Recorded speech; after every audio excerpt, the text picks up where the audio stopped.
오늘 좌장을 맡은 정우철입니다.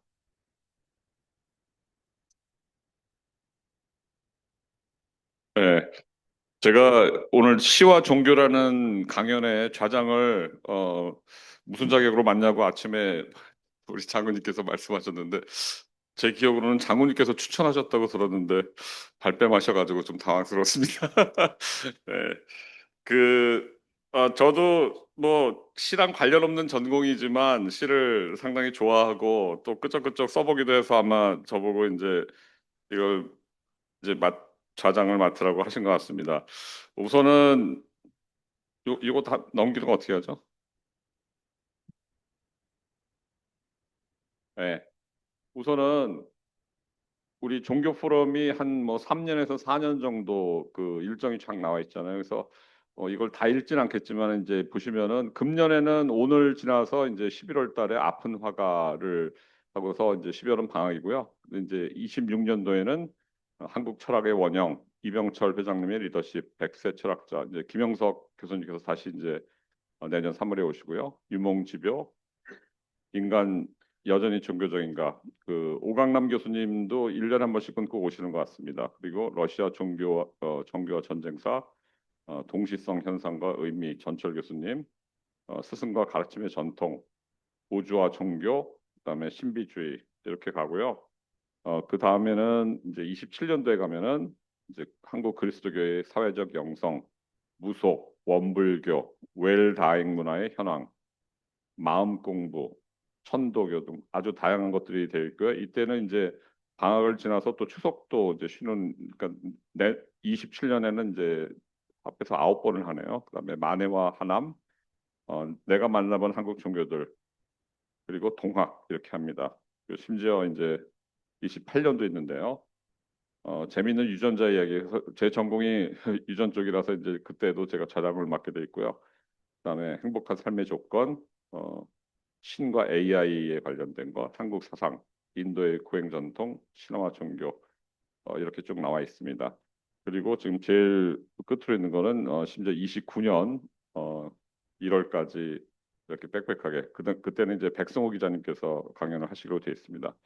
자, 이렇게 된 거를 잠시 말씀을 드렸고요. 이제 오늘 우리 시와 종교에 대해서 말씀을 해주시는 그 이만식 교수님에 대해서 소개를 간단히 해드리겠습니다. 교수님께서는 여기 보시는 대로 뭐 학력과 경력이 있는데요. 어, 그러니까 시인이시면서 이제 그 교수님이시고요. 그 경동대학교를 설립할 때 아주 주역을 하시고 지금 현재 부총장을 맡고 계시다고 합니다. 그리고 고향이 그 경북 영주인데요. 제가 그 10여 년 전에 2012년도 아니면 13년 같은 그때는 이제 미국에서 오래 있다가 온 지 얼마 안 됐을 때 바로 이맘때 그 기억나는 게 한글날이었는데 그 영남대 무슨 강연을 받았는데 강연만 갔다 오기 너무 아까워서 1박 2일로 제가 그 영동 지역에 사로자고 소수서원에서 또 이렇게 뭐 템플스테이처럼 하는 것도 해보고 그랬는데 바로 거기가 고향이시고 또 시인님의 시에도 이제 그런 것이 많이 나타난다고 하는데요.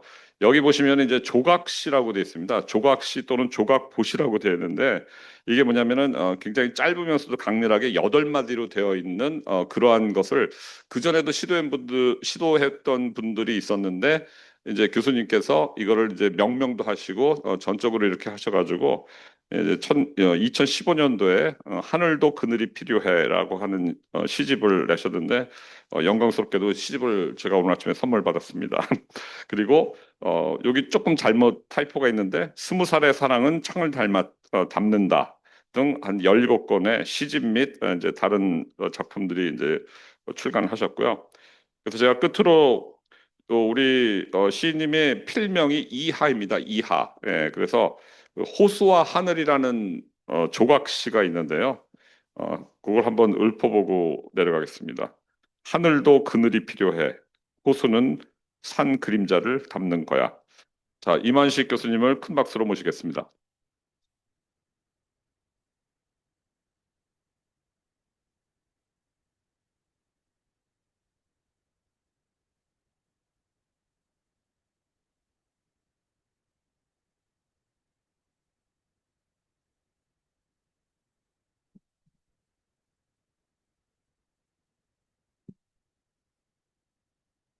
키가 커서 마이크가 좀 낮게 느껴집니다만, 제가 자랄 때는 제가 전교에서 키가 두 번째였습니다.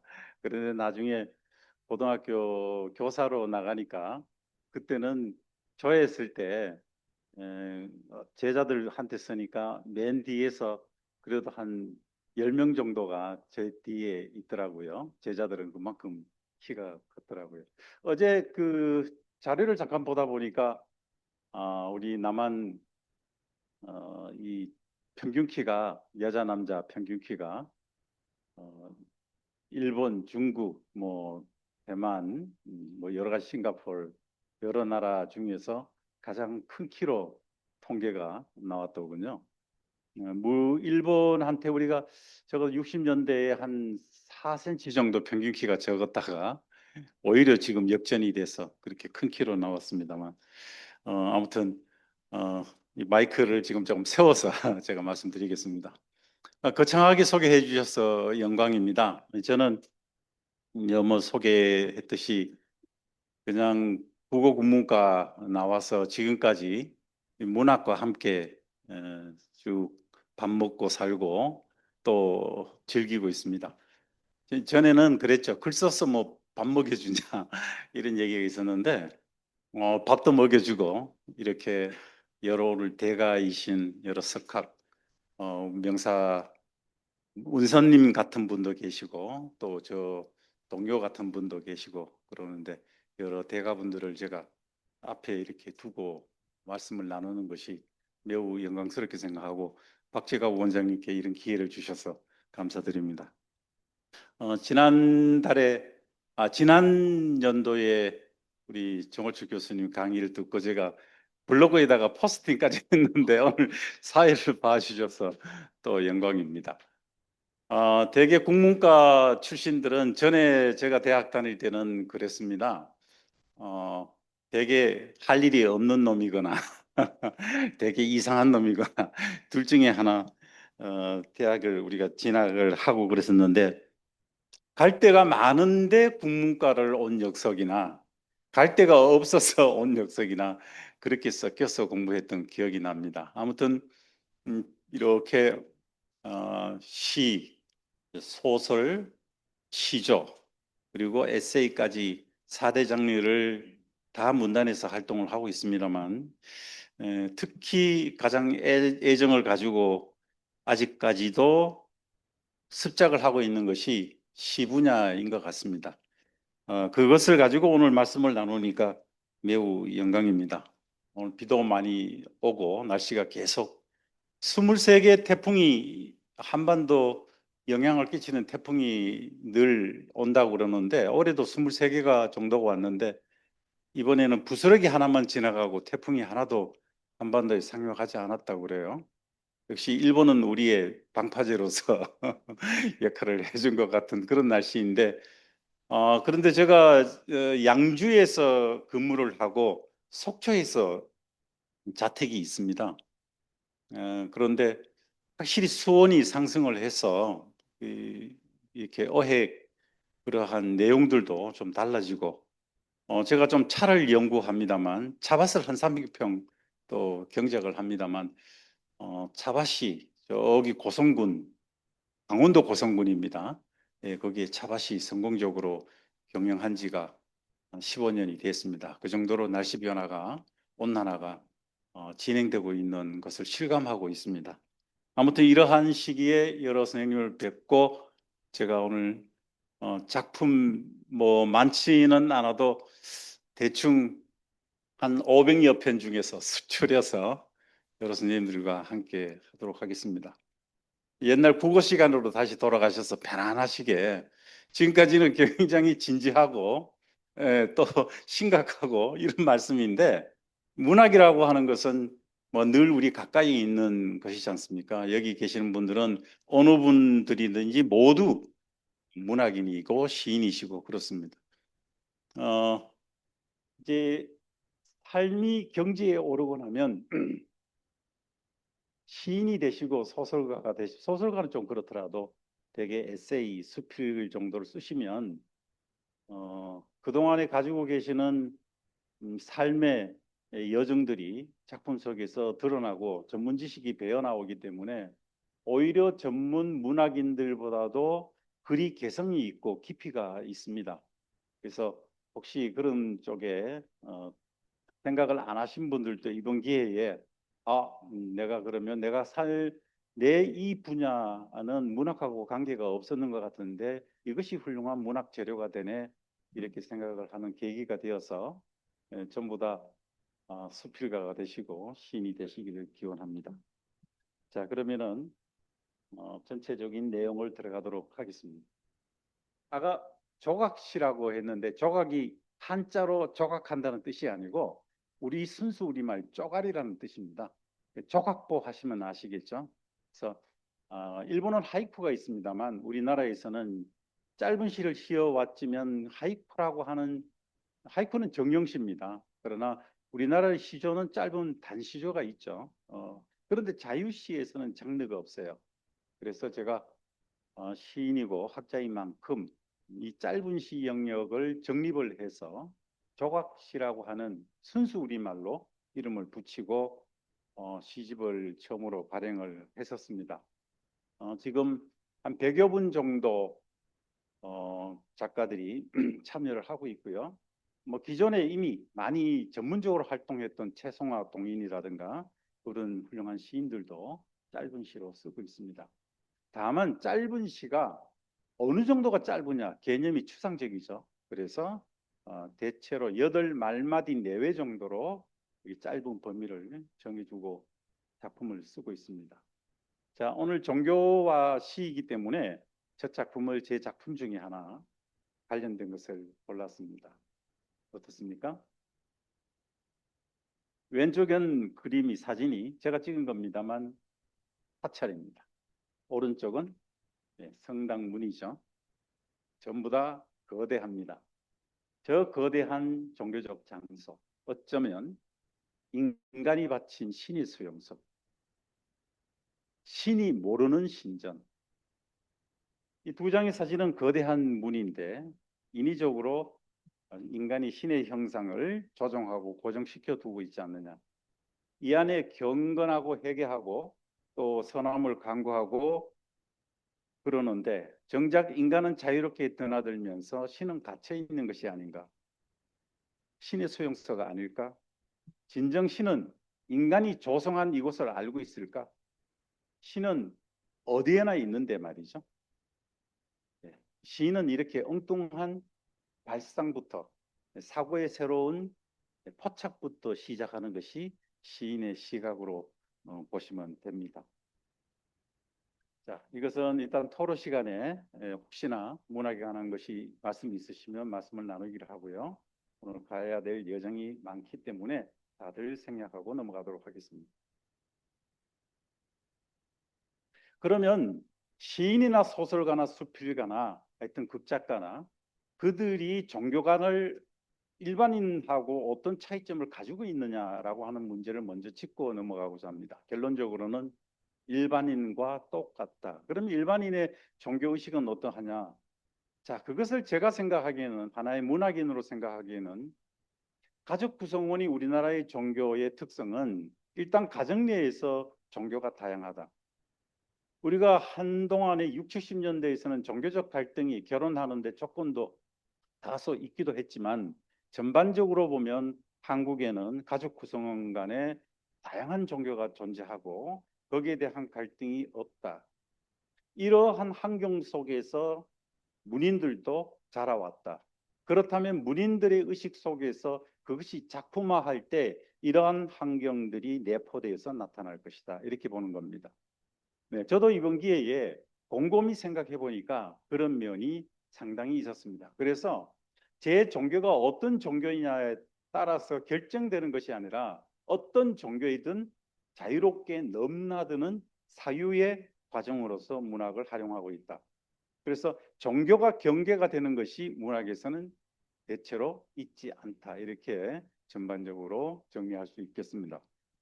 그래서 우리가 종교를 얘기할 때 우리 문학인들에게도 당신 종교가 뭐지? 하면 그것을 경계짓기 위해서 종교를 묻는 것이 아니라 그냥 궁금해서 묻는 겁니다. 그렇게 종교는 우리가 이 일정한 갈등이나 또는 어떤 선의 경계로서 인식하는 것이 아니라 하나의 일상처럼 여겨지는 사고에서 비롯되고 있다라고 하는 것이죠. 자, 그런 면에서 이러한 측면에서 지금 문인들도 지금 우리 전체적으로는 젊은 층들이 타입 종교화가 되어 있지 않습니까? 우리가 우리나라의 종교 여기 전문가 또 학자분들 계십니다만 대체로 종교법 백화점이라고 불릴 정도로 우리나라는 종교가 많죠. 약 한 400개, 4개 내외 정도로 추정이 합니다만 이러한 많은 종교 중에서도 지금 기독교가 가장 많이 있고 그다음에 불교가 되겠습니다만 편의점이 약 한 5만 6천 개, 작년 통계입니다. 그런데 이 편의점 5만 6천 개를 넘어서서 개신교 교회가 8만 4천 개, 그리고 카톨릭이 2만 5천, 2,500개. 그러니까 우리가 이제는 종교가 어떤 특정한 것이 아니라 편의점처럼 일반화되었다 이렇게 볼 수도 있는 거고 그만큼 또 한편으로는 종교라 하는 측면들이 이제 특별한 영역으로서 인식하는 것이 아니라 가져도 좋고 안 가져도 좋고라고 하는 일반적인 개념으로 바뀌었다고 하는 사실입니다. 사찰도 통계를 보니까 한 12,000개 정도 되더군요. 그래서 문학 작품에서 이러한 문인들의 의식들이 신앙적인 요소보다는 기독교 교인으로서 시를 쓰든지 또는 불교 교인으로서 시를 쓰든지 간에 그것은 어떤 종교성을 강렬하게 드러내기 위해서 작품을 쓰는 것이 아니라 대체로 사유로서 작품화한다고 하는 사실이 우리 한국 문학의 종교성의 반영의 특징이라고 볼 수가 있겠습니다. 자, 그런 측면을 하나하나 살펴보도록 하죠. 자, 저도 이렇게 되면 제가 종교를 다루고 있는 시 부분을 살펴볼 때 제가 기독교를 모르면 기독교시를 잘 이해하기 어렵겠죠. 불교를 잘 모르면 불교시를 이해하기가 어렵겠죠. 제가 무속을 잘 모르면 무속시를 여기서 이야기하기가 어렵죠. 박재가 원장님께서 저한테 이 강의 잠깐 이 시간을 주실 때는 아마 아시고 주셨는지 모르고 주셨는지 여기 계신 분들도 많은 분들이 공감하실 거예요. 저는 이것은 이따가 토론 시간에 제가 구체적으로 혹시 질문해 주십시오. 아까 동그란 그래프 종교, 제가 이제 개인 신상에 관한 것이기 때문에 토론 시간에 말씀드리기도 하고요. 어쨌든 저는 미션 고등학교를 나왔습니다. 그리고 불교 집안에서 자랐고요. 그리고 무속 속에서 자랐습니다. 그렇기 때문에 어떤 시를 보면서 종교성이 있었을 때 다가서는 것이 조금 더 긴밀하지 않았느냐 그런 생각을 해봅니다. 자, 그런 차원에서 제가 잘 살펴본 종교에 관한 시들 살펴보도록 하겠습니다. 자, 빠른 속도로 살펴보겠는데요. 제가 프린트물을 내줬습니다만 시간이 조금 내용에 비해서 바쁘기 때문에 이 부분들을 빠른 속도로 보겠습니다. 종교는 신에게서 출발해서 인간으로 내려오는 성의 세계죠. 그러나 문학은 인간의 경험에 출발해서 신에 이르려고 하는 속의 세계입니다. 문학과 종교는 즉 문학에서 종교를 다룰 때는 마찬가지로 문학의 주제는 구원과 해탈이라고 하는 목사님이나 스님이 추구하는 그러한 내용의 정점에 이를 수밖에 없습니다. 종교는 신이 행한 사실에 대한 믿음이죠. 그러나 문학은 사실을 그려내는 것이 아니라 이 사실에 대한 믿음을 이야기하긴 하지만 그 도구가 개연성 있는 허구라는 점입니다. 허구를 활용해서 진실을 추구하고자 하는 그런 과정을 갖는 것이 문학이라고 볼 수가 있겠죠. 그래서 우리가 종교의 경전이 엄숙한 것이 중심이라면 문학은 역시 감동과 쾌락입니다. 오늘 여러 스님들께서 작품을 저하고 함께 대하면서 아마 성경을 대하고 불경을 대하는 것 같은 느낌은 안 들 거예요. 아주 흥미롭고 또 즐거움을 갖고 그런 작품을 대할 수가 있을 겁니다. 자, 그렇다면 문학이라고 하는 것은 결국은 개연성 있는 허구를 통해서 종교의 세계를 바라볼 때 그 종교의 세계가 기존에 있는 형태 그대로 작품 속에 담는다면 그것은 예술이 아니겠죠. 그래서 문학 작품이라고 하는 것은 제가 그렇게 풀이하기도 합니다만 창자가 이 칼도체가 들어가 있습니다. 칼로 베이는 듯한 아픔을 가지고 그런 통증으로서 작품을 써야 한다. 그런데 그 통증은 제일 먼저 어디에서부터 오느냐면 사물을 새롭게 보는 데서 오는 겁니다. 기존에 있는 사물이 책상이 책상으로 보이면 그것은 예술이 아니죠. 책상이 오히려 걸상으로 보였을 때 예술이 되는 겁니다. 그런데 그 걸상이 책상이게끔 믿게끔 혹으로서 진실을 추구해야만이 문학이 도달하고자 하는 정점을 이룰 수가 있겠죠. 자, 그렇게 해서 시라고 하는 것은 사물과 현상을 살피는 거듭된 고뇌의 사물이지만 새로운 세계를 바라볼 수 있는 창의적 시각이 반드시 존재해야 된다. 자, 그래서 제가 작품 두 개를 내세웠습니다. 제목을 한번 적어보시죠. 너는 나를 보고 핀다 하지만 나는 너를 보고 피는 걸. 예, 제목이 뭐라고 달았으면 좋겠습니까? 뭐뭐가 뭐뭐에게, 꽃이 나에게. 그럴 수 있죠. 예, 꽃이 나에게. 좀 문학적이네요. 예. 또, 또 선생님, 뭐 자유롭게 말씀하십시오. 예, 예. 선생님 간상 보니까 애처가 같이 보이십니다. 맞죠? 아들이 아버지에게, 딸이 엄마에게, 뭐 이래도 가능하고요, 그죠? 다 제자가 스승에게, 스승이 제자에게 가능한 일.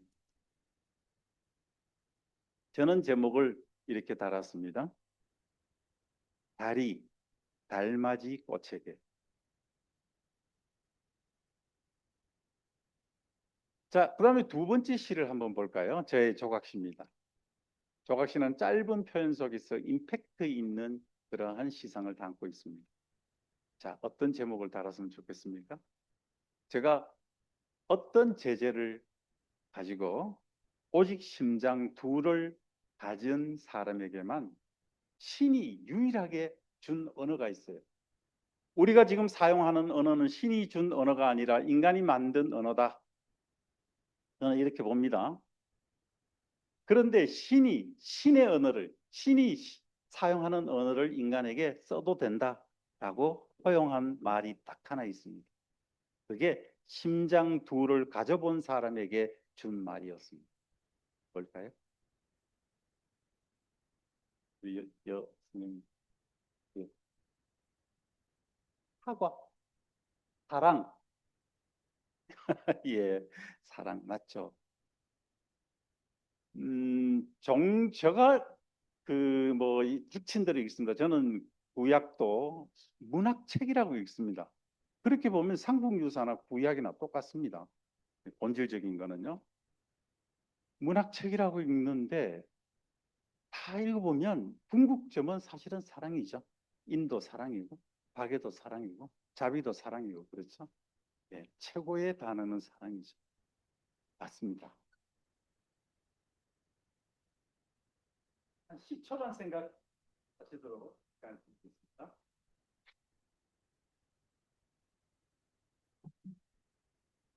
저는 이 시를 뭐를 대상으로 했었느냐면 엄마입니다.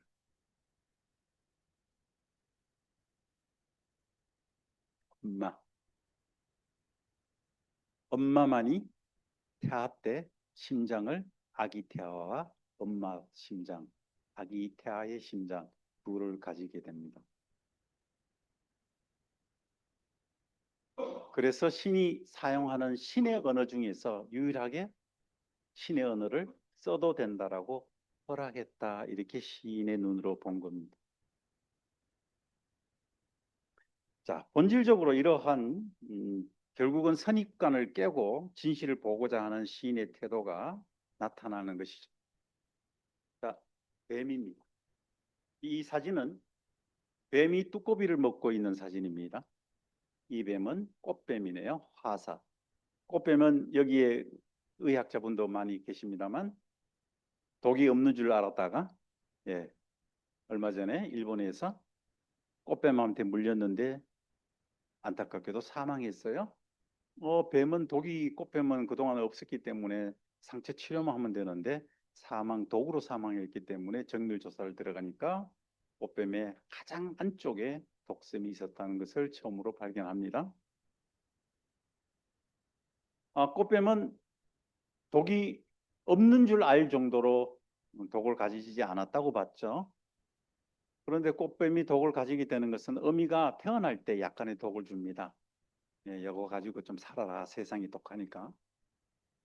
그런데 그거는 너무 미미하기 때문에 이 독한 세상을 이겨내지 못해요. 그래서 스스로 자구책을 마련합니다. 그래서 독이 든 두꺼비를 먹고 그 독을 저장합니다. 뒤쪽에. 그것도 독을 안 쓰려고 뒤쪽에 저장합니다. 깊게 깨물어야만 이 독을 주입할 수 있는 거죠. 그러니까 우리가 가볍게 깨물릴 때는 독을 주입하지 않는 거죠. 그래서 그동안에는 깊게 깨물린 사람이 없었기 때문에 사망자가 없었던 거죠. 자, 뱀. 징그럽죠. 뱀은 어디서 다룰까요? 우리는 성경에서 구약에서 많이 다루고 있습니다. 아담과 이브에서 등장을 하죠. 뱀은 우리는 이러한 선천적으로 악의 하선으로 보게 있고요. 그리스 로마 신화에도 마찬가지고 불교에서는 뭐 양단의 뱀에 관한 시각이 악으로도 보고 모순으로도 보고 그다음에 수어로도 봅니다만은 허물 볶는다는 것은 하나의 해탈의 과정으로도 상징적으로 이용하기도 하죠. 자, 그 뱀에 관한 것입니다. 한번 낭송을 제가 저자이기 때문에 읽어볼까요? 읽는다고 그랬습니다. 낭송하는 것이 아니라 꽃이 두렵던가요? 황토 꽃담 옆에서 숙부정이가 나불리는 저녁 볕이라고는 없는 노을에 등째다 공포가 피었죠. 꽃뱀이니까 꽃을 새겼는데 그게 사람들은 공포로 보는 거예요. 배신과 거짓으로 날름된 적 없지만 사금파리 같은 노변에 베슬리어 온몸이 흘리는 건 몰라도 날마다 매질하기야 하겠어요? 그냥 죽였다고 하겠어요? 우리는 뱀을 보고 뱀은 얼마나 원죄를 지었으면 다리도 손발도 없어서 배로 끌고 다니잖아요. 여러분들이 다리가 없어서 맨날 배로 땅바닥을 끌고 다닌다고 생각해 보세요. 그것도 억울하고 그것도 원통한데 맨날 사람들은 다짜고짜 나를 두들겨 패고 죽여버려요. 애초 꽃이 없어 꽃으로 물들이자 치명적인 공포를 몰고 올 줄이야. 생각의 결을 마저 주지 않는 독은 어느 신하의 모략인지 정작 몰라요. 인간이 만든 모략일지도 모르죠. 저마다 만든 도끼가 평화를 위해서라고 느닷없이 동족을 수없이 죽였. 지금 러우 전쟁이 그렇고 가자 지구의 사태가 그렇지 않습니까? 인간은 그 인간의 도끼가 평화를 위해서라면서 느닷없이 동족을 죽여도 뭐예요? 야훼의 용서를 받는 그대요. 인간들아. 때로 죽음이 오거든 쓰라 하고 깊이 넣어준 눈물 같은 어미독이나 두꺼비와 생사를 다투어 얻은 독마저 쓸 마음이 없어 지그재그 도망의 역사로 그대를 사랑하거든요. 억겁의 동면을 하면 용서받을까? 숙이다 못해 못 말아서 빌어요. 내 순정의 전부인 혀로도 빌어요. 당신에 비하면 정녕 꽃일 내가. 이제 뱀을 보면 달라질 겁니다. 제 이 강연하고 학생들이요. 뱀이 달라져 보이더래요, 진짜. 그 다음에 뱀을 보고 마구 죽이지 않아요. 그렇지 않을까요? 시인의 시각은 이렇게 진실을 사실은 허구죠. 그렇지만 이런 허구를 통해서 진실을 추구하는 것이 시인의 시각이다. 자, 이 시에서는 기독교적인 사실은 사유와 불교적인 사유가 다 함께 들어가 있죠. 우리나라 시인들의 특징이 그렇습니다. 전반적으로. 예, 전부 다 유불선이 혼재되어 있다 이렇게 보시면 됩니다. 자, 그러면 앞에는 제가 지은 시는 여성적인 시라면 두 번째 시는 뱀에 관한 시인데 남성적인 시입니다. 따라서 이거는 읽는 정도가 아니라 외쳐버리겠습니다. 인간들에게 뱀이 얘기하는 겁니다. 야, 이 인간들아, 물건을 훔친 인간들아, 사람을 때린 사람아, 속인 사람아, 미워한 사람아, 모욕한 사람아, 나를 죽인 사람들아, 내가 그대를 뜯었다면 그것은 내 죄악이 아니야. 뒤로 물러날 수 없는 슬픈 발 때문이야. 시인은 식문학, 동문학 공부도 좀 해야 돼요. 시에 자연과학이 많이 들어가 있습니다. 뱀은 다리가 없죠. 다리가 없기 때문에 비늘로 가야 돼요. 비늘은 어떻게 해요? 이 뒤로 이렇게 비늘을 못 제킵니다. 그러니까 비늘이 이렇게 앞으로밖에 제킬 수밖에 없죠. 따라서 뱀은 도망가지만 사실은 뭐죠?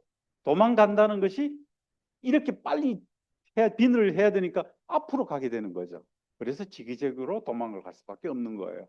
인간이 봤을 때는 뱀이 지는 지 딴에는 도망가는데 조물주가 발을 주지 않았기 때문에 비늘로만 가라고 그랬기 때문에 어떻게 해요? 인간에게 덤벼드는 것처럼 보이는 거죠. 그러니까 때려잡아 버리는 거죠. 슬픈 발 때문이야 이렇게 외치는 거죠. 사랑이라고는 한 번도 받아본 적 없는 미움만 받은 나는 미움이 독이 됐어요. 번져나온 그 슬픈 몰골로 돌뿌리 가시밭길 물러설 수 없어서 앞으로 쫓긴다. 온몸이 성기인 채 나의 동적인 아내와 흥크러져 그대들보다 긴 사랑을 나누고 있는 거야. 이 나쁜 놈들아, 인간들아, 이거죠. 또 뱀의, 아까는 여성적 목소리에서 뱀의 세계, 지금은 남성적 목소리로서 뱀의 세계, 다 불교와 기독교적 사유로서 이 시는 접근하고 있으면서 우리 사물 세계에 대해서 달리 새로운 시각으로 보고 있다는 걸 알 수 있어요. 자, 여러분들 지금 제가 프린트물에도 드렸습니다마는 우리나라 명시, 정말 이것이 번역이 제대로 될 수 있다면 어느 문학 노벨상 못지않는 작품이죠. 진달래꽃 나보기 역겨워 가실 때는 말없이 거의 보내드리다 너무나 잘 알죠. 여기에도 불교와 토속 신앙이 담겨 있죠. 그 다음에 오감도 제1호 13의 아이가 도로로 질주하여 뭐 제1의 아이가 무섭다는 아이요 제2의 아이가 무섭다는 아이, 여러분들 잘 아시는 시죠. 이 시 굉장히 복잡하게 설명합니다만 제가 학인 논문도 쓰고 여러 논문 쓸 때도 이거 작품을 다룬 적이 있습니다. 간단합니다. 이 시 우리가 지금 강연하고 있는데 저 복도에 10명이 한 명이 뛰어가고 두 명이 뛰어가고 세 명이 막 뛰어가는데 저기는 막다른 곳이에요. 그걸 우리가 알고 있는 상태에서 막 뛰어가면 어떻겠어요? 우리 불안해지겠죠. 근데 나중에 이상은 뭐예요? 나중에 막다른 골목이 아니어도 좋소. 이미 공포적인 분위기가 불안적 조성이 된 상태에서는 당연히 막다른 골목이 아니어도 되고 아이가 무서워하지 않아도 이미 무서운 분위기는 되어버렸죠. 이 간단한 원리를 이상은 노리고 이 시를 사실은 읊었다고 저는 해석을 하고 있습니다. 자, 이 작품 속에서도 사실은 우리가 기독교나 불교적인 사유를 들여다볼 수가 있습니다. 이육사의 절정. 우리나라에 정말 문단이 부끄러워해야 될 일은 일제 억압 시대에 저항했던 시인이 너무나 없었다는 거예요. 너무나 없다 보니까 나중에 다루겠습니다만 윤동주까지 끌어들여서 우리가 저항 시인으로 젊은 학생들이 오해할 정도로 만들어 버렸어요. 유일하게 저항 시인이 있다면 물론 시문이나 이상화 시인도 들어갈 수 있겠다면 정말 우리가 꼿꼿하고 저항 시인으로서 온전하게 모든 것을 갖춘 분은 불행하게도 이육사 한 분밖에 없습니다. 조금 더 넣어줄 수 있으면 한영원 선생을 넣을 수가 있죠. 네. 그 정점에 있는 시가 바로 이 절정이라는 시입니다. 정말 우리 결애들은 우리가 어떤 억압의 시들을 생각한다면 이육사 선생의 정신과 이 시를 통곡하면서 감상해야 돼요. 어디다 무릎을 꿇어야 하나?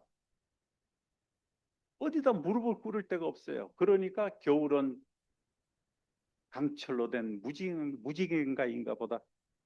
겨울은 강철로 된 무지개예요. 예, 내가 지금 현실에 처한 겨울은 그러나 희망이 없는 것은 아니죠. 분명히 무지개가 존재하는 세계인데 그것은 지금 존재하지 않아. 강철로 된 무지개예요. 이런 아주 고도의 시적 정신을 가지고 있으면서 또한 실천한 저항가로서의 이육사는 정말 자랑스러운 우리나라의 저항신이라고 볼 수 있는 거죠. 자, 니맥 침묵 다룰 거고요. 국화 옆에서 다룰 거고요. 생명에서 정말 이 시는 젊은이들에게 많이 하는 겁니다. 정말 실망하고 지식이 독한 회의를 구하지 못하면 어디로 가라고 그랬어요? 자, 아라비아 사마라 가봐라. 네가 그 알라신만이 살 수 있는 그곳에 가서 한번 네가 살라고 노력해봐. 죽을 수밖에 없다면 그때서야 너가 그런 노력을 다 하고 그런 치열함을 다 갖고 난 다음에 나중에 뭐라고요? 백골에 뭐 해안 없는 백골을 쪼이리라. 멋진 시지 않습니까? 생명의 절정을 추구하는 시예요. 정말 명시입니다. 그리고 김춘수의 꽃은 너무나 잘 알고요. 고고. 이 김종일 선생의 고고 시를 많은 분들이 모르고 계세요. 그런데 분명히 제가 확신합니다만 여기에 있는 분들에게 이 작품 다 감상하게 하고 아마 발을정자로 좋아하는 시를 고르라고 하면 아마 우리 종교 포럼에 계신 분들은 고거를 굉장히 많이 꼽을 거예요. 자, 북한산의 높이를 알려면 겨울까지 기다려야 한다. 이제는 올 겨울은 틀려먹었으니까 내년까지 기다려야 된다. 이런 내용입니다. 왜 기다려야 되느냐? 눈이 옅은 화장을 하듯이 살짝 봉우리에만 내렸을 때 그때서야 북한산 봉우리를 높음을 알 수 있을 것이다. 기가 막히지 않습니까? 예. 눈이 살짝 위에만 살짝 내렸을 때 저 높은 산을 우리는 인식하는 거죠. 가만 보니까 그러네요.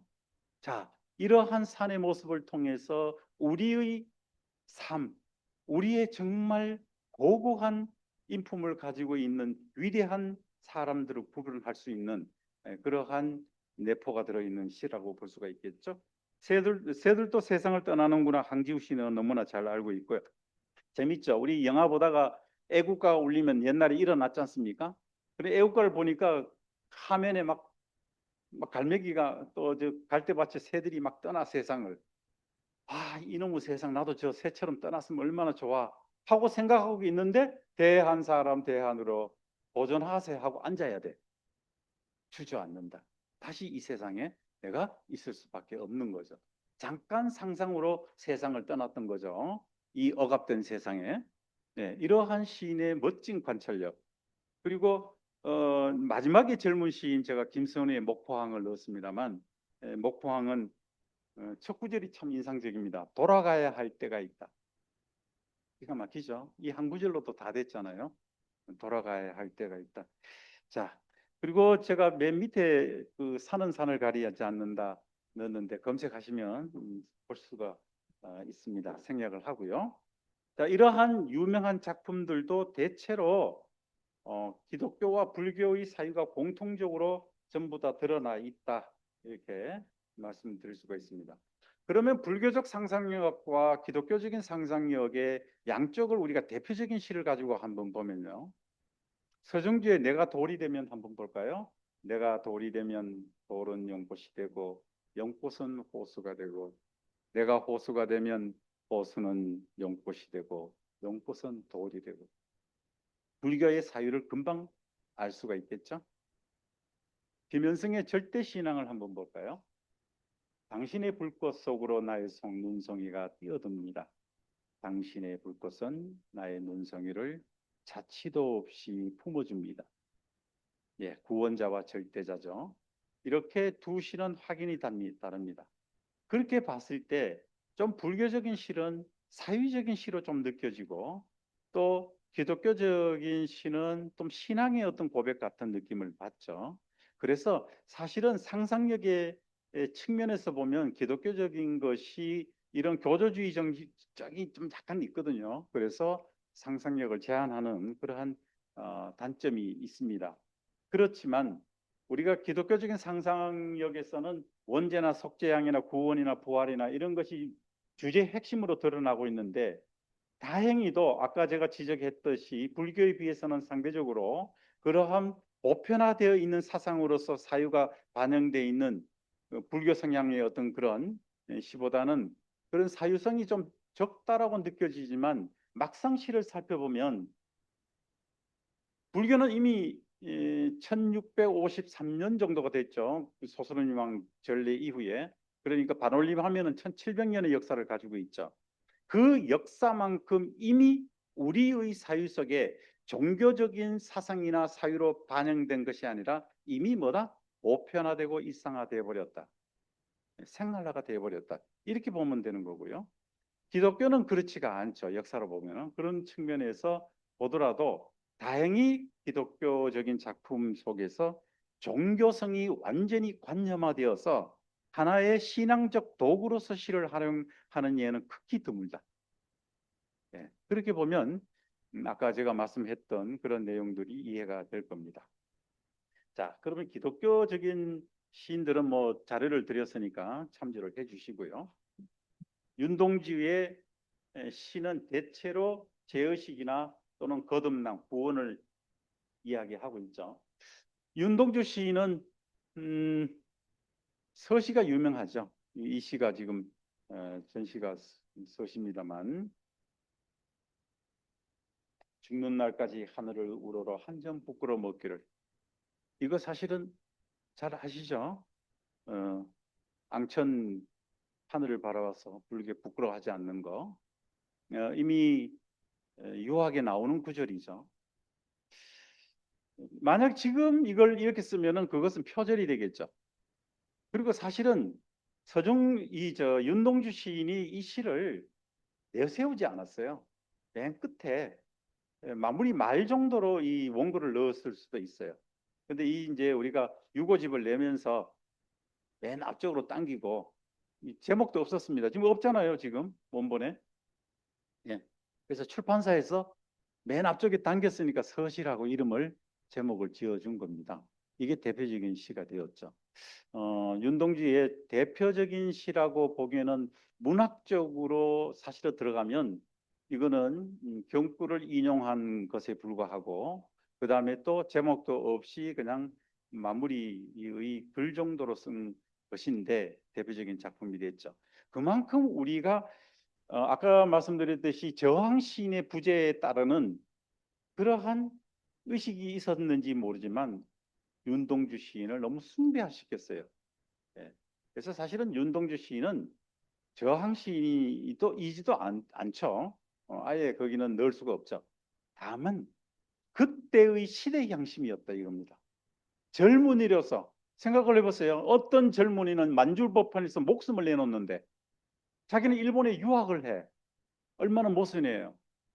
예, 물론 지식을 갖춰야 되겠지만 그런 쪽 속에서도 자기 양심, 청년으로서의 내가 지금 온몸을 바쳐서 저항할 수 없는 그 현실들에 대한 고뇌가 있지 않겠어요? 예. 그래서 많은 젊은이들과 많은 심지어는 문학인들은 거의 변절했죠. 그러한 상태에서 한 젊은이가 변절하지 않고 고뇌했다는 사실은 정말 그 또한 순수하고 숭고했던 것이죠. 물론 그의 말년은 음, 일제에 의해서 안타까운 그런 죽음으로 또 안타깝게 합니다만 그러한 시인이었다. 그러나 이 윤동주 시인은 기독교 신앙을 가지고 있었고 시 작품 속에서 원죄의식을 모티브로 해서 대체로 죄의식에서 참여하고 그리고 그것을 종화해서 내가 어떤 소명을 가지는 형태의 시적 시상이 흐르고 있다 이렇게 볼 수 있습니다. 그 대표적인 시가 십자가입니다. 괴로웠던 사나이 행복한 예수 그리스도에게 십자가가 허락된다면 나는 조용히 나도 피를 흘리겠습니다. 이게 윤동주의 사실은 전반에 흐르는 생각과 사유입니다. 네.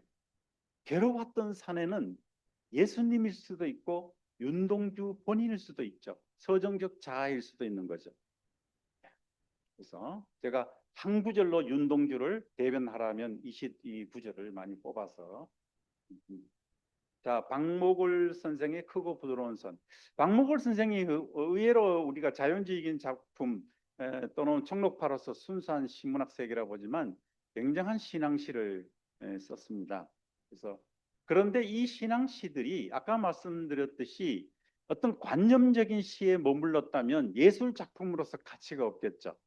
그러나 박두진 선생이나 박목월 시인이나 이러한 분들의 신앙시를 보면 상당히 문학적 예술성을 획득하고 있다. 예, 그런 점에서 굉장히 고무적이라고 볼 수가 있겠습니다. 자, 박두진 선생의 갈보리의 노래. 아시다시피 예수님께서 고난을 당하신 언덕에서 있었던 일들을 시로 썼습니다. 상당히 격정적인 작품으로 알려져 있죠. 제가 시간이 되면 오늘 여기 계시는 목사님께 좀 낭송을 부탁을 드리겠습니다만 시간이 없기 때문에 이런 시가 있다는 걸 보시고 제 자료로서 한번 감상하시고 처음 보는 제목이네 하시는 분들은 전작을 검색하면 너무나 유명한 작품이 나올 겁니다. 자, 그다음에 고정희 선생의 작품도 봐두시고요. 낭송해 드릴 작품은 고진아 시인의 젊은 시인입니다만 53년생이면 젊은 시인인가요? 이제 이른이 됐는데 목사님이시고 그다음에 풀꽃으로 음식을 만드는 또 자연주의 채식가이시고 시인이시고 그렇습니다. 어머니 성서. 자, 어머니 성서는 가톨릭 예배당 또는 가톨릭 본당에 딸린 성당일 나요? 아니다 이 말이죠. 이 시인이 본 것은 어머니가 녹상 닦는 뭐예요? 단지입니다. 그 단지를 성서로 이렇게 형성하시겠죠.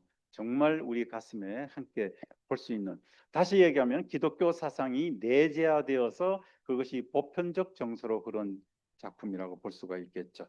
네, 맨 마지막 구절. 세례를 베풀듯 어머니는 어머니 성서를 닦고 또 닦으신다. 자, 그 다음에 우리가 종교적 상상력으로 접근했을 때 가장 비참한 작품이 뭘까요? 기독교에서도 가장 비참한 날을 기리는 날이 있죠. 어떤 날입니까? 예. 십자가에 못 박혀서 예수님께서 돌아가셨기 때문에 비참할까요?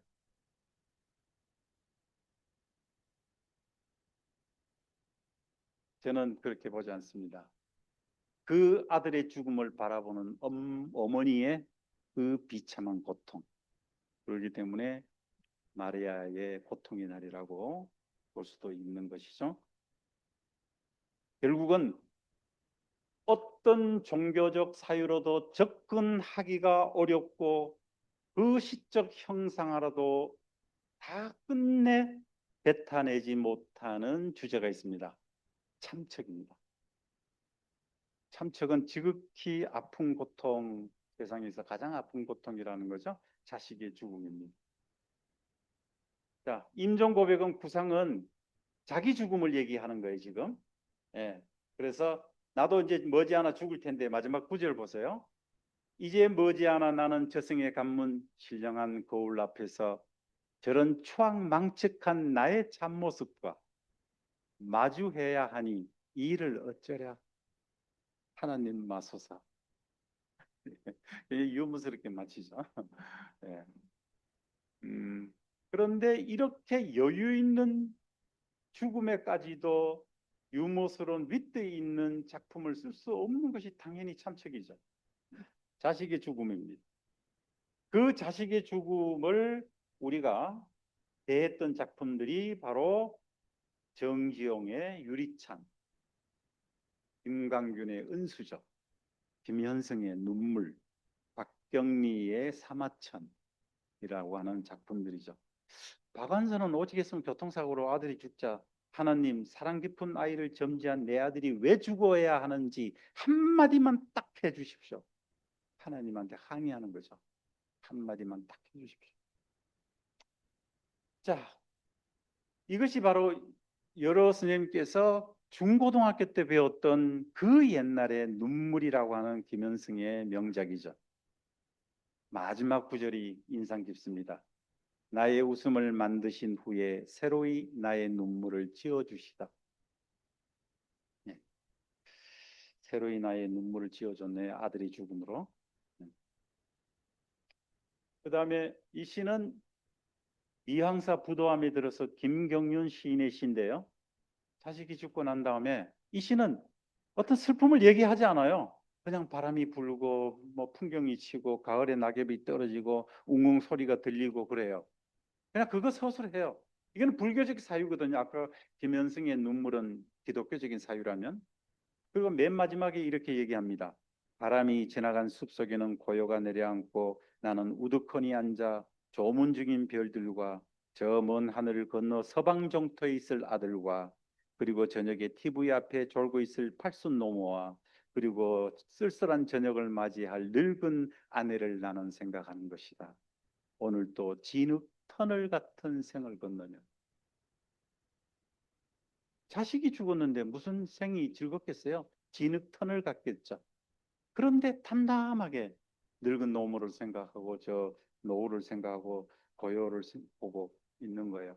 그러나 그 보고 있는 것은 그냥 보고 있는 것이 아니죠. 네, 온갖 스풍으로 형언할 수 없는 그런 심중으로 내려다보고 있는 거죠. 자, 두 번째로 이제 기독교에서 불교의 시로 넘어가겠습니다. 이미 불교라고 하는 시는 이미 향가 부분에서 많이 다뤄져 와 있기 때문에 불교 시는 골라내라고 하면은 수천 편이 됩니다. 예, 그 중에서 여러분들께서 많이 생각하고 있는 것은 당연히 님의 침묵이겠죠. 자, 그 시를 들어가기 전에 제 조각시 한 편, 문일이라고 하는 작품인데요. 어쩌면 밖으로 들어오고 안으로 나가고 해설하지 않겠습니다. 예, 밖으로 들어오는 게 아닐까요? 안으로 나가고. 불교적 시인은 한영운, 보운, 스님이신 조연, 무산스님, 서정주, 김달진, 박희진, 뭐 유명하죠. 뭐 조혜지원 시인을 비롯해서 예, 많은 시인들이 있는데 딱히 또 불교 사상이나 이렇게 하면 곤란하죠. 유불선을 기독교를 넘나들고 있다 이렇게 보면 되는데 주로 경향이 그러하다 이런 얘기죠. 그래서 박희진 시인 같은 경우는 불교 신앙을 가지고 있는데 예수 그리스도라는 작품도 쓰고 간세음상에게 이런 작품도 썼죠. 예. 그것을 너가 이거 기독교 또는 뭐 불교 이런 종교적으로 변절했네? 라고 보는 사람은 없죠. 이게 한국 문단의 특징이다 이렇게 보시면 되는 거죠. 국화옆에서 제가 이렇게 썼습니다. 인연생기 그 어마어마한 내포적 함축.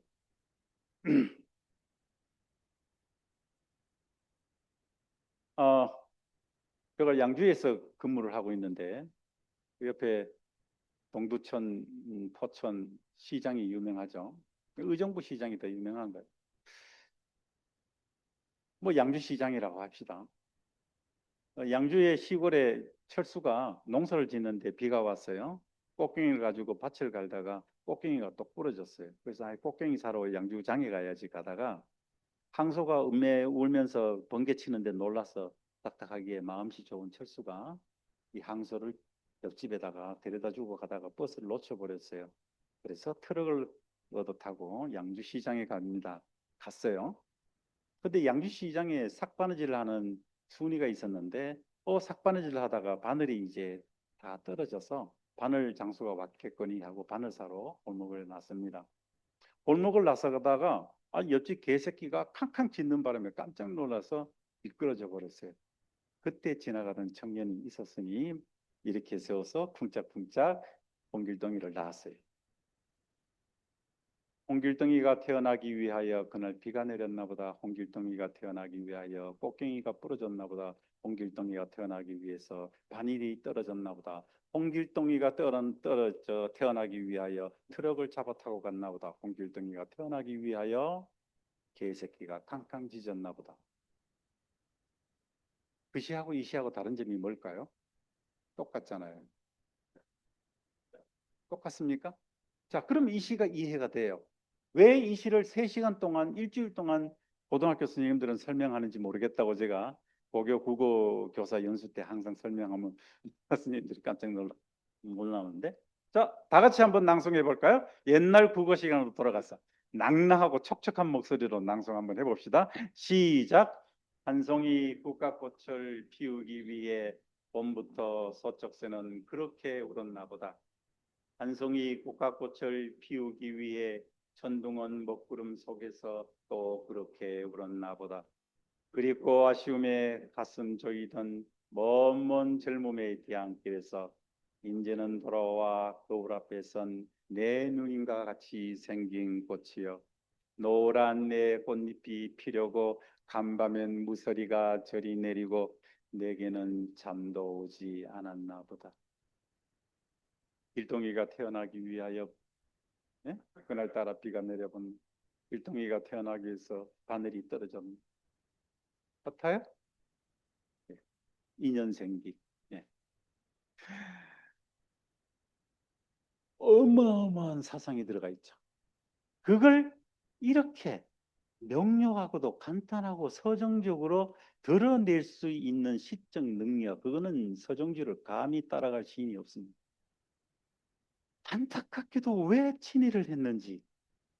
서정주 문학관에 가면요, 저는 역사를 바라보는 시각을 그렇게 해야 된다고 봅니다. 서정주 문학관처럼 1층, 2층에 가면요, 서정주의 정말 위대한 작품들이 전시되어 있습니다. 이런 뛰어난 작품들.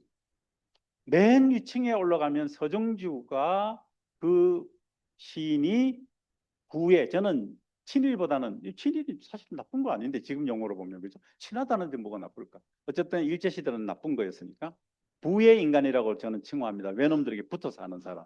부의 인간 짓을 왜 했을까? 가미가제 공격에 동참하라고 그런 시를 왜 지었을까? 안타깝죠. 그런 작품들을 서정주 문학관 맨 위층에 전시해 놨어요. 역사는 그렇게 봐야 된다고 봅니다. 공과 사를 분명히 구분해서 공은 공대로, 과는 과대로 우리가 살필 줄 알아야 되는 것이지, 과로 인해서 공을 다 지워버린다든가 공을 위해서 과를 다 지워버리는 그런 역사가는 곤란하지 않느냐, 이런 생각을 좀 합니다. 서정주 시는 위대한 시를 썼음에도 불구하고 그러한 삶 때문에 그의 작품들이 지금은 매장되어 있는, 특히 요즘 시대에 와서 안타깝습니다. 교과서에서 거의 싹 사라졌죠. 그러나 서정주 시인은 감히 얘기하는데 그러한 시적인 표현 능력이나 그 사유의 깊이나 그의 또 방대한 작업량이나 모든 것을 합쳐도 이 시인을 탁월하게 이겨낼 시인은 있을까라는 생각을 합니다. 자, 그 다음에 님의 침묵입니다. 님의 침묵은 만약에 한용운 시인이 님의 침묵이라고 하는 작품집을 내지 않았더라면 유명했을까? 이렇게 저명했을까? 이런 생각을 해봅니다. 그래서 사실은 우리가 한용운 선생이 조금 상당히 높이 평가하는 것은, 이분이 민족 정말 지도자이시기도 하고 또 불교의 혁신가이시기도 하지만, 사실은 이 님의 침묵이라고 하는 작품집을 유일하게 한 권 냈죠. 가장 덕을 많이 본 시인이 아닌가, 이런 생각도 해봅니다. 님의 침묵은, 님은 같습니다. 너무나 잘하는 작품이기에 전작을 낭송하지는 않겠습니다. 님은 같습니다. 님은 같습니다. 서정주 시인은 2번 결혼했고요. 그 따님이 지금 90 넘으셨는데 지금 생존하고 계실까요? 얼마 전에 인터뷰도 하시고 그랬는데, 몇 년 전에는요. 이분은 물론 불교 유신론에서는 결혼을 주장하기도 했죠. 요새 인구 절벽의 시대에 그런 분의 주장이 살아 계셨더라면 유효할 텐데요. 자, 그런데 이 한용운 선생의 님의 침묵은, 여러분들 여기 보시면은 뭐예요? 이게 광고입니다. 한용운 선생 시집을 내고 난 다음에 출판사에서 광고를 냈어요. 한용운 선생의 허락을 받지 않고는 나올 수 있었겠어요? 없었겠죠? 광고 내용이 참 재밌습니다. 사랑의 폭포냐, 애국의 산호도냐, 상하는 아름답고 정조는 괴롭다. 그러나 한 줄기 희망이 눈에 비치지 아니하나 마음으로는 볼 수 있다. 미소인 듯 하더니 눈물이 되고 눈물인 듯 하더니 실안개 뒤에 숨어 있는 장미화가 된다. 웃으려야 입술이 움직이지 않고 울려야 소리낼 수 없는 사람이 있다면 새 생명을 찾기 위하여 이 시를 읽어도 무방하다. 이거 완전히 뭐 그 한국까지 낸 시. 이 시집이 이런 50전이니까요. 지금 돈으로 물가 상승률로 환산하면 5만 5천 원 정도 됩니다. 엄청 비싼 시집입니다. 이걸 금값으로 환산하면 안 되나요? 금값으로 환산하면 지금 30만 원 정도 됩니다. 어쨌든 물가 상승률로 봐야 되겠죠. 지금 현재 5만 5천 원이라는 엄청 비싼 시집으로 이런 광고까지 냈어요. 제가 이런 그것을 보고 시적인 외의 것을 본다면 어찌 좋은 눈으로 보겠어요. 네, 우리가 님의 침묵을 너무 숭배하고 있지 않느냐는 생각도 듭니다. 그러나 이 시를 폄하할 생각은 없습니다. 그런 것마저도 모두 담고 있는 시기 때문에 그렇습니다. 상업적인 요소도 담고 있고 특히 연애 시로서의 절정이면서 또 한편으로는 신앙적인 시로서도 절대적이다. 그것을 모두 포함시킬 수 있는 시는 다이성을 내포하고 있는데 이 다이성을 정말 잘 형상화시킨 그런 작품이다. 그렇게 보면 매우 훌륭한 예술 작품으로 인정을 할 수밖에 없습니다. 그렇다면은 이 님의 침묵은 그렇게 본다면은 이 시는 너무나 우리가 조조직으로 해석을 해서 조국이다, 절대자다, 뭐 구도다, 깨달음이다 이렇게 해석을 할 수가 있지만 그냥 저는 연애시로 봐주시라 이렇게 봅니다. 님은 갔어. 사랑한 님이 갔어요.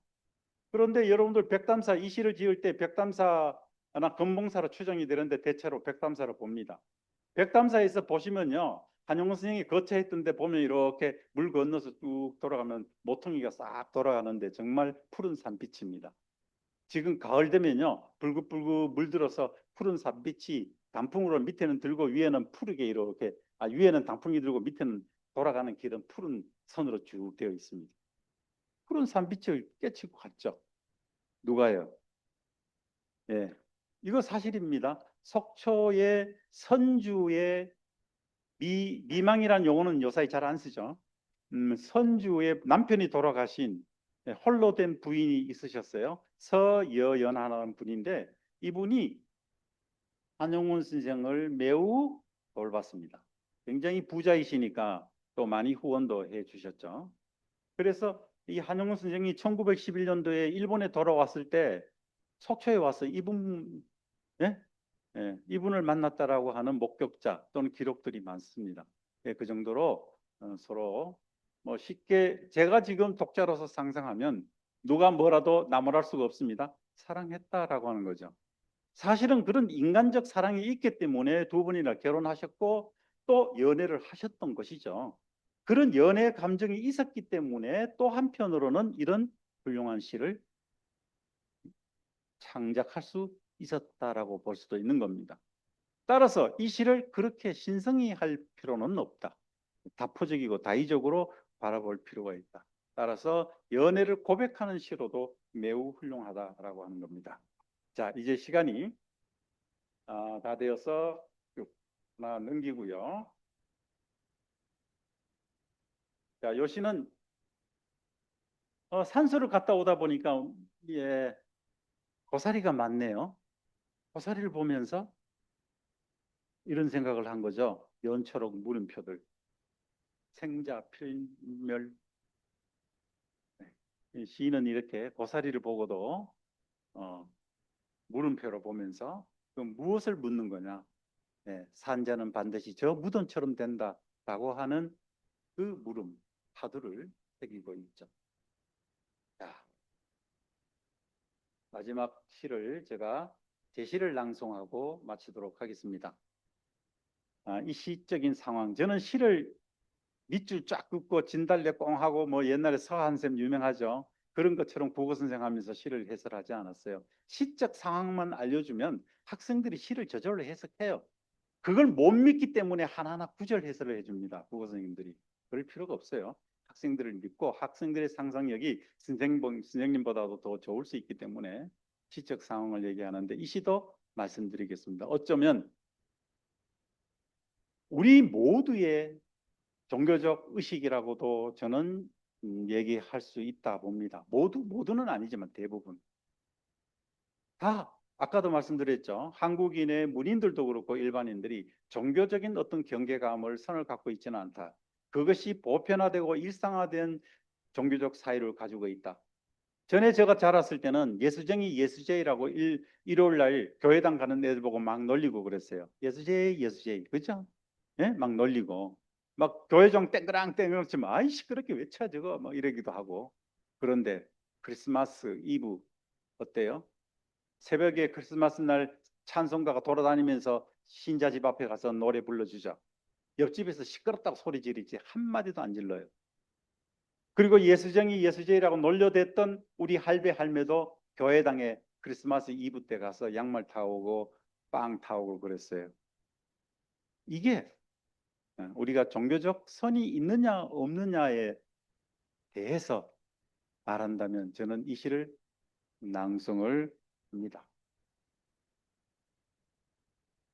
예.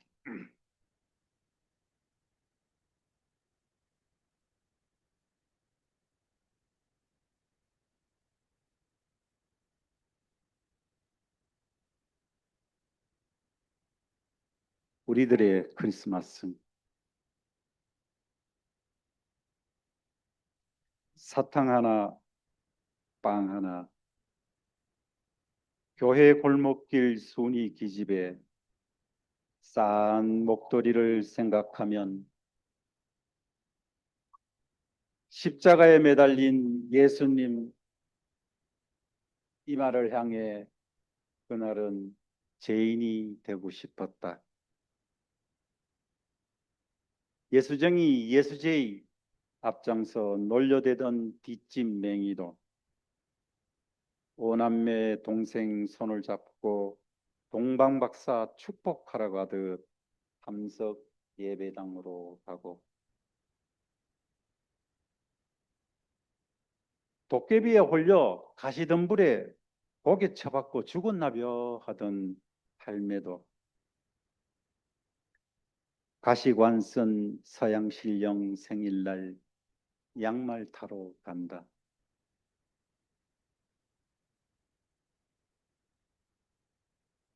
고드름 쨍강쨍강 투명하게 언 크리스마스 날 새벽 찬송가에 잠을 깬 절골 큰 동네 누구도 그날은 시끄럽다 하지 않았다. 네모난 굴뚝이 없는 동네 빨간 크레용 냄새 나는 산타만 오지 않았을 뿐 외양간 골방 창가에도 하얗게 쌀랑눈이 내렸다.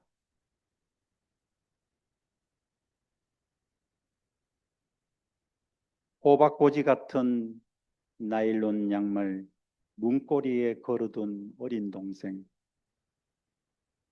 구유 아기 예수보다 여물 냄새 더 깊은 잠이 들었다.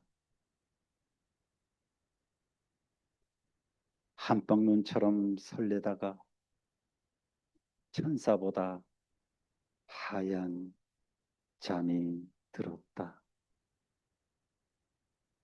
감사합니다. 이것으로 마치겠습니다.